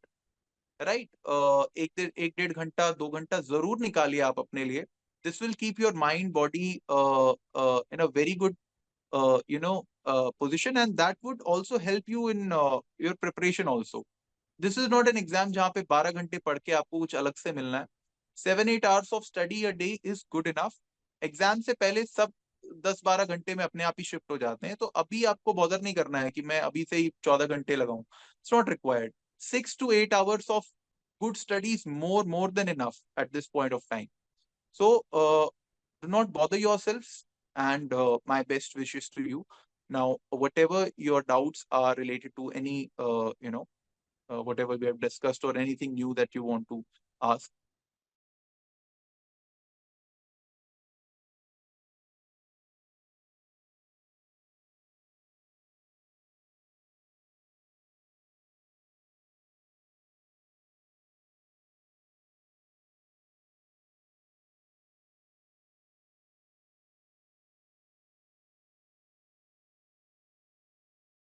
Sir, you are not audible.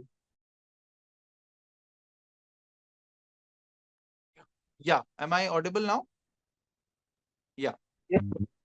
See, my optional was not sociology, so won't be able to uh, you know comment on that. Uh, but as far as current affairs are concerned, see, current affairs आप मुझे जो लगता है कि never ever go for answer, I mean this note making from your newspaper. Newspaper हालांकि पढ़ना जरूरी है, किस चीज में जरूरी है वो मैं आपको बता देता हूँ. जो भी आप न्यूज़पेपर फॉलो करें, be it the Indian express, the Hindu, उनमें से एक आप फॉलो कर सकते हैं. उसमें आप एक बार just go through the main headlines in the day. वो मिस नहीं होनी चाहिए. मतलब जो भी देश में दुनिया में चल रहा है, जस्ट गो फॉर इट. कुछ जो इंपॉर्टेंट फिर आपके सिलेबस से रिलेटेड है, उनको इलेबोरेटली आप पढ़ लीजिए. किसी जगह कोई केस स्टडी में या कोई एग्जाम्पल में कोई एक दो चीज दिखे, अपने नोट्स में डाल लीजिए, बट दैट इज इट.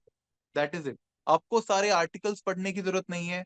आपको end to end newspaper cover करने की जरूरत नहीं है. 45 minutes to 1 hour is more than enough जो आपको देना है न्यूज़पेपर में.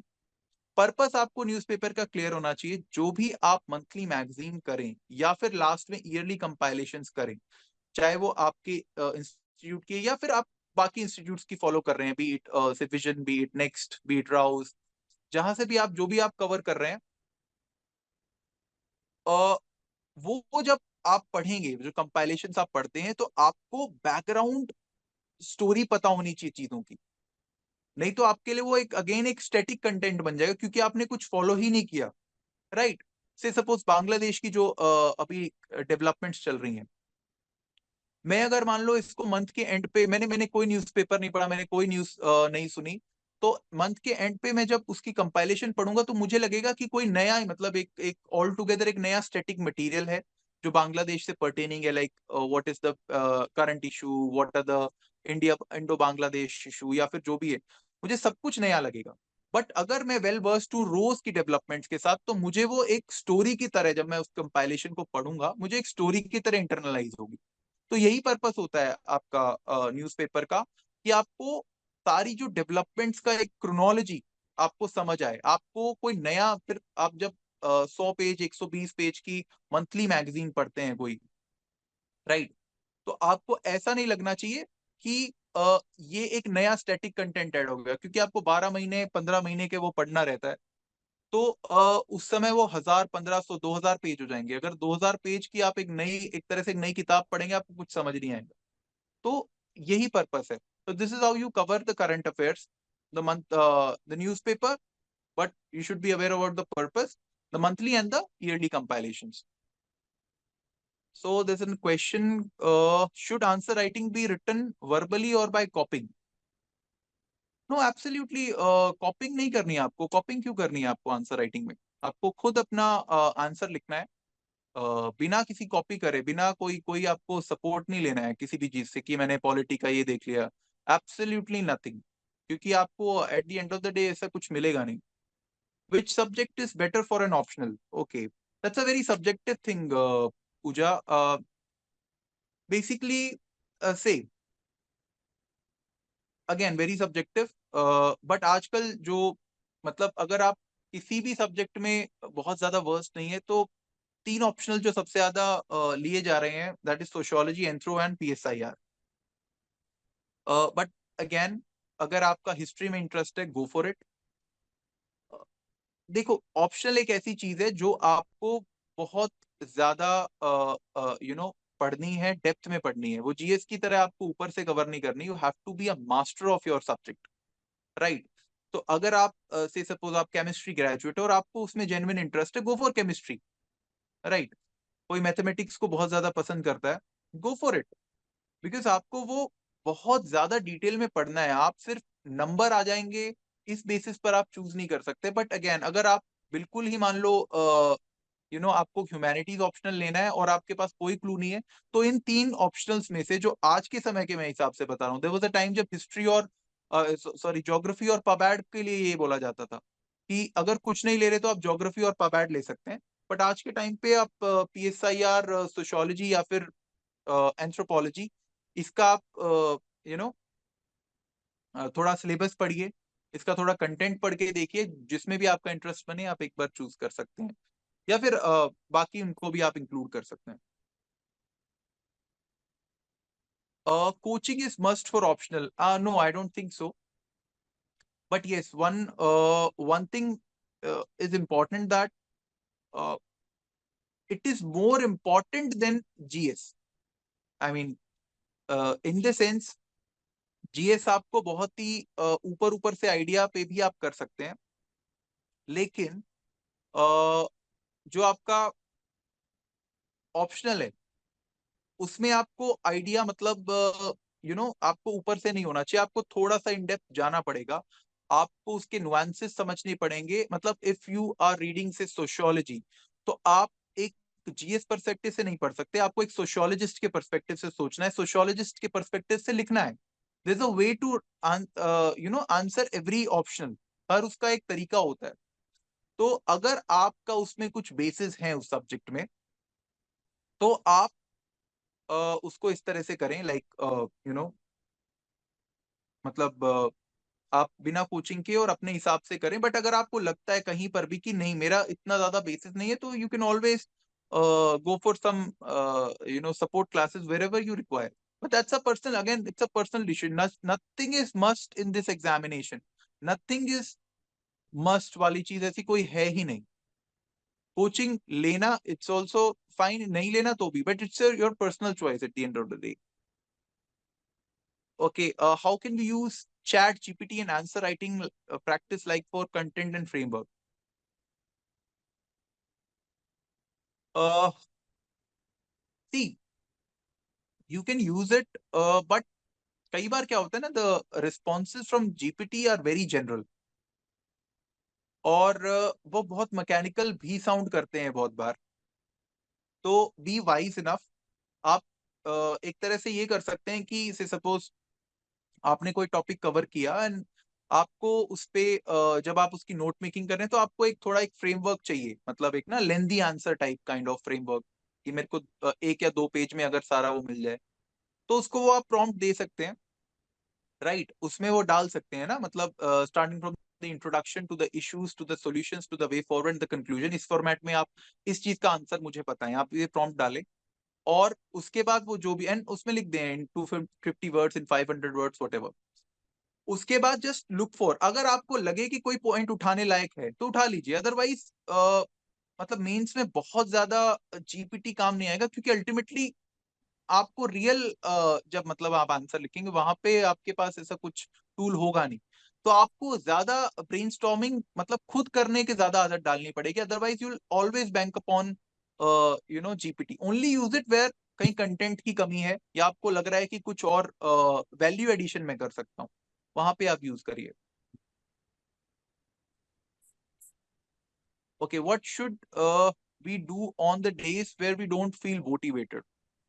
Yes, there would be days जब आप डिजेक्टेड होंगे. देयर वुड बी डेज जब आपके मान लो किसी फेस्टिवल की वजह से या कुछ हेल्थ खराब हो गई है, और उसके बाद 2 से 3 दिन आपके वेस्ट हो जाते हैं। अब उसके साथ क्या होता है ना, but happens along with it, कि वो आपका और भी काफी टाइम ले जाता है आगे, है ना। आप अगर 3-4 दिन आपकी पढ़ाई छूटती है, तो फिर आपका दोबारा उसको पिकअप करने का मन नहीं करता, और ऐसे करते करते आप देखते हैं सीधा आपका 1 महीना उसमें हो जाता है। आप ये मान के चलिए सबके साथ होता है। आप डिमोटिवेटेड भी होंगे, आपका टाइम वेस्ट भी होगा, आप किसी फंक्शन में भी जाना पड़ सकता है, हेल्थ भी कुछ इशू हो सकता है, कुछ और पर्सनल इश्यूज हो सकते हैं, कुछ भी ऐसा हो सकता है जब आपकी पढ़ाई ना हो। एक चीज आपको ध्यान रखनी है, ये सबके साथ होता है। दूसरी चीज आपको ध्यान रखनी है कि आप चाहे 2 दिन आपके वेस्ट हो या 4 दिन वेस्ट हो, बस उसको एक दिन वहां पे फुल स्टॉप लगाना है। उसका बैगेज अगले दिन कैरी फॉरवर्ड नहीं करना है। आपका एक हफ्ता वेस्ट हो गया, हो गया। कई बार आदमी ये सोचता है एक हफ्ते का वो जो वेस्ट होने के सोचने के चक्कर में वो अगला 1 महीना वेस्ट कर देता है कि मैंने एक हफ्ता वेस्ट किया। एक हफ्ता भी हो गया, कोई प्रॉब्लम नहीं है। अगले दिन फ्रेश स्टार्ट करिए और उस हिसाब से ही आगे बढ़िए, है ना। आपका पर्पस बहुत क्लियर होना चाहिए। आपको एग्जाम, आप एग्जाम में बैठ क्यों रहे हैं? मोटिवेशन डिमोटिवेशन तभी आती है जब आपका पर्पस क्लियर नहीं है। अगर आपका पर्पस ये है कि मुझे ये क्वालिफाई करना है, मैंने अपनी टाइम एनर्जी रिसोर्सेज इसमें लगाए हैं, तो अल्टीमेटली हर सुबह जब आप उठेंगे तो आप मोटिवेटेड ही होंगे, आपके प्लान्स रेडी होंगे। आपको अगले दिन का प्लान हमेशा रेडी करके ही चलना है। अ, Sir, sir, I have one question.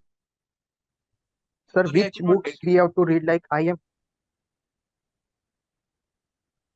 Which books for what? sir, which books we have to read? Like I am reading Indian Polity for by M. Lakshmikant and Indian Economy by Rawling and Brief History of Modern India. So I am asking that which other books we have to read absolutely fine, इससे ज्यादा आपको कुछ नहीं to करना है। clear. ये नहीं, सी मैंने आई थिंक स्टैंडर्ड बुक्स के बारे में डिस्कस किया, जो आपने बात करी वही स्टैंडर्ड बुक्स हैं। एब्सोल्युटली फाइन, फर्दर कुछ नहीं है। जहां पे आपका एक बार सिलेबस पूरा हो जाए, that is enough for you. आपको एक ही टॉपिक पे डुप्लीकेसी नहीं करनी। जो आपने मेंशन करी absolutely fine. Okay, mains answer में हम कब कह सकते हैं कि ये काफी है अच्छे मार्क हासिल करने के लिए? अ देखिए, मेंस जब आप आंसर लिखते हैं तो शुरू में आपको खुद ही समझ आ जाएगा कि आपका आंसर किस लेवल पर है, राइट। अगर आप खुद ही अपना मेंस आंसर पढ़ते हैं ना, मतलब आप कोई आंसर लिखते हैं, तो आप इतना तो जज कर सकते हैं कि ये कितना, आप इसमें मतलब खुद आपको कितना अच्छा लग रहा है इसको पढ़ के। बट फिर भी अगर आपको जज करना है ना, तो आप एक काम कर सकते हैं, टॉपर्स आंसर कॉपी उठाना और वो क्वेश्चन को खुद अटेम्प्ट करके देखना, और फिर उसको एनालाइज करना विजबली एक मतलब जो टॉपर ने उस पे आंसर लिखा हुआ है। अब हो सकता है आप उनसे बेटर लिखें, हो सकता है काफी आपको गैप्स नजर आए, तो वहां से आप असर्टन कर सकते हैं। लेकिन आप खुद पढ़ के भी, या फिर आप दूसरे जो आपके मेंटर्स हैं, टीचर्स हैं, आप उनको आंसर पढ़वा के, आप कोई आंसर राइटिंग कोर्स ज्वाइन करके वहां पे भी आप असर्टन कर सकते हैं कि अब आपका आंसर राइटिंग शेड्यूल क्या है, मतलब लेवल क्या है। बट आप ये मान के चलना, आपको पूरा करना है पेपर, मतलब ऐसा ना हो कि आप 2 पेज या 3 पेज, 3 पेज आपको मिले कंप्लीट करने के, आप 1 या 1.5 पेज करके, भले ही आपने बहुत अच्छा कंटेंट लिखा हो, लेकिन वो आपको बहुत ज्यादा मार्क्स नहीं देगा। आपको पूरा वो फिनिश अप करना है। जितने वर्ड्स वो कह रहा है, अगर 250 वर्ड्स कह रहा है, तो 250 वर्ड्स आपको पूरे लिखने पड़ेंगे, राइट। और वो क्वालिटी के भी लिखने पड़ेंगे। तो सबसे अच्छा तरीका यही होता है कि आप वही आंसर्स को एक बार अटेम्प्ट करें जो टॉपर ने लिखे हैं, और फिर देखिए कि यार वो कैसे इस पे अच्छे एग्जाम्पल्स जनरेट कर रहे हैं, उनकी हेडिंग सब हेडिंग्स कैसी हैं, उनका वो कुछ उसमें वैल्यू ऐड कर रहे हैं, कोई डायग्राम बना रहे हैं, how they are concluding, how they are introducing, वहां पे आप गैप्स आइडेंटिफाई करिए। Books we have to read, I think we have already discussed it. जो स्टैंडर्ड बुक्स हैं 4-5, वही हमें पढ़नी है। Like for history we have discussed Spectrum, old NCERTs, right. Then art and culture Nitin Singhania, polity M Laxmikanth, this economics, Vivek Singh और से मैंने personally नहीं पढ़ी, मैंने एस शंकर गणेश पढ़ी है, that's a very short and crisp book, right. उसके अलावा आई डोंट थिंक सो कोई standard books as such required हैं कहीं पर भी। मोर और लेस वो आप अपने कोचिंग कंटेंट या फिर यू नो इधर उधर से ही आप सप्लीमेंट करते हैं। यस, ज्योग्राफी के लिए आपको NCERT 11th 12th are very good, जो आपको करनी चाहिए कवर। उसके अलावा कोई और इसके अलावा स्टैंडर्ड बुक्स की कैटेगरी में नहीं आएगा। Okay, fair One enough. thing we missed in So, yeah yeah, please. yeah one thing we missed in GS1 matlab for the mains, that is the world history and the post independence history, post independence India. See, world history पे एक time था जब 4 से 5 questions आते थे, आजकल maximum एक question आता है। फिर भी एक बार आपको करने के लिए I think there is an old NCERT by Shri Arjun Dev ji, उसको आप एक बार पढ़ सकते हैं। उसमें मतलब अपार्ट फ्रॉम, मैं तो ये कहूंगा अगर आपने कोचिंग में वो कर रखा है तो please do not cover it again, do not do this, क्योंकि बहुत रेयरली क्वेश्चन आता है, दो तो आ ही नहीं है, एक ही आता है। और वो बेसिक अंडरस्टैंडिंग से अगर होना होगा तो हो जाएगा, अगर कोई इन डेप्थ आएगा तो फिर आप कोई भी बुक पढ़ लें तो काम नहीं आएगा। Same goes for post independence, maximum आजकल एक क्वेश्चन आ रहा है, तो आप अपने कोचिंग कंटेंट से ही उसको कर लीजिए, क्योंकि अगर कोई बुक आप उस पर पढ़ने लगे 500-600 पेजेस की, that is not worth it. Okay, so how should we manage study schedule with coaching? I think इतनी मैनेजमेंट आपको एक civil servant civil services aspirant होने के नाते आ जाएगी विद टाइम, क्योंकि आपको स्टडी, अब मैं वही कह रहा हूँ कि आपको 12 घंटे नहीं पढ़ना, आपको 6 घंटे पढ़ना है। आपकी मान लो से सपोज सुबह 10 बजे से क्लासेस हैं, आप अपना सुबह आराम से 6 से 9 आप पढ़ सकते हैं, ठीक है। आपकी से शाम को क्लासेस हैं, अब उससे पहले और बाद में आप टाइम निकाल सकते हैं उसमें। आई don't think so time management इस तरह से आपको मुश्किल आएगी इस चीज में। 6 to 7 आवर्स आपको निकालने हैं। आप, मैं जॉब के साथ अगर मैं मतलब ये निकाल सकता हूँ, तो आप आराम से क्लासेस के साथ निकाल सकते हैं। लोग जॉब के साथ प्रिपेयर करते हैं, 10-10 घंटे की बहुत हार्ड जॉब करते हैं, जिसका कोई लेना देना नहीं है मतलब यूपीएससी की कोचिंग से। एटलीस्ट आप जो क्लासेस में पढ़ रहे हैं वो सेम चीज ही है जो आप घर पे पढ़ेंगे। तो ये आपको डिसीजन लेना है कि आप, आपको सुबह पढ़ने में कंफर्टेबल है, शाम को पढ़ने में कंफर्टेबल है, तो वो आप एक स्लॉट निकाल लीजिए अपना। जैसे मैं आपको बताता हूँ, मेरे को सबसे ज्यादा कंफर्टेबल फील होता है रात के मान लो 8 से लेके 1 या 2 बजे तक, मेरे को सबसे ज्यादा लाइक कंफर्टेबल था, क्योंकि मैं जॉब में भी था, ये भी एक कारण था। तो आप भी वो स्लॉट आइडेंटिफाई करिए कि यहाँ पे मेरे को अपना पूरा टाइम देना है, तो उस हिसाब से पढ़े। बाकी don't go for these things. लोग बोलेंगे कि नहीं आपको दोपहर को पढ़ना चाहिए, सुबह पढ़ना चाहिए, 4 बजे उठ के पढ़ना चाहिए, नहीं, ये आपके इंटरनल उस पे जहां पे भी आपको स्लॉट आपका सबसे अच्छा ब्रेन फंक्शन करता है, वो आप आइडेंटिफाई करिए। 3-4 घंटे के 2 सेशन लगाइए, I think that is enough. Okay, essay answer writing, या that should be done for essay. See, ऐसे एक ऐसा टॉपिक है जो it's very difficult to comprehend nowadays, क्योंकि फिलोसफिकल एसेज आ रहे हैं, और उसमें आज के समय पे आप मतलब देयर आर पीपल जिनको एक साल 140 मिले, अगले साल 80 मार्क्स मिले, फिर अगले साल 110 मिले, फिर अगले साल 90 मिले, तो इतना फ्लक्चुएशन आज के समय पे ऐसे में आ रहा है। ऐसे में आप एक काम कर सकते हैं, ऐसे में कोई स्टैंडर्ड फॉर्मेट, कोई स्टैंडर्ड सिलेबस नहीं है, और इसका कोई स्टैंडर्ड प्रिपरेशन भी नहीं है। आपने जो भी जीएस में पढ़ा है, as far as content is concern, that will be more than enough. Content wise आपको कुछ नहीं करना है। एक चीज जो काफी टॉपर्स करते हैं, मैंने नहीं की बट आप कर सकते हैं, is go for some good quotations, हर चीज से रिलेटेड, मतलब से एजुकेशन, विमेन, मोटिवेशन, ठीक है, ऑल दीज एरियाज में आप अच्छी जो कोटेशंस जो यूज कर सकते हैं, आप उसके कंपाइलेशन कर सकते हैं। Then you have to have a structure for your से essay राइटिंग, राइट।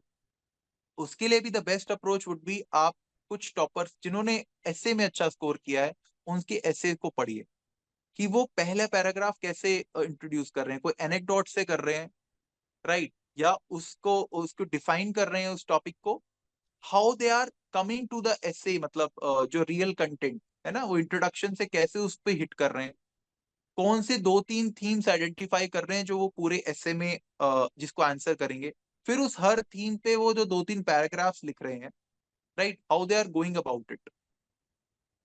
ऐसे में आपको वही कहूंगा, आपको कोई भी स्टैंडर्ड सोर्स इस तरह से नहीं मिलेगा। The best way again, analyse the answer copy, start writing an essay। जो सबसे बड़ी प्रॉब्लम होती है, ऐसे लिखना बहुत मतलब बहुत लोगों को बोरिंग लगता है, including my self.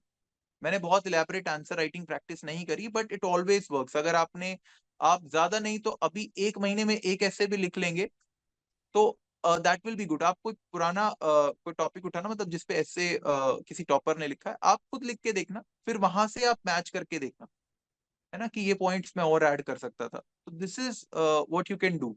I mean just have a framework, और वो आपको यही ऐसे ही पता लगेगा। और आप कौन से फ्रेमवर्क में ज्यादा कंफर्टेबल हैं, आप उसको चूज करिए।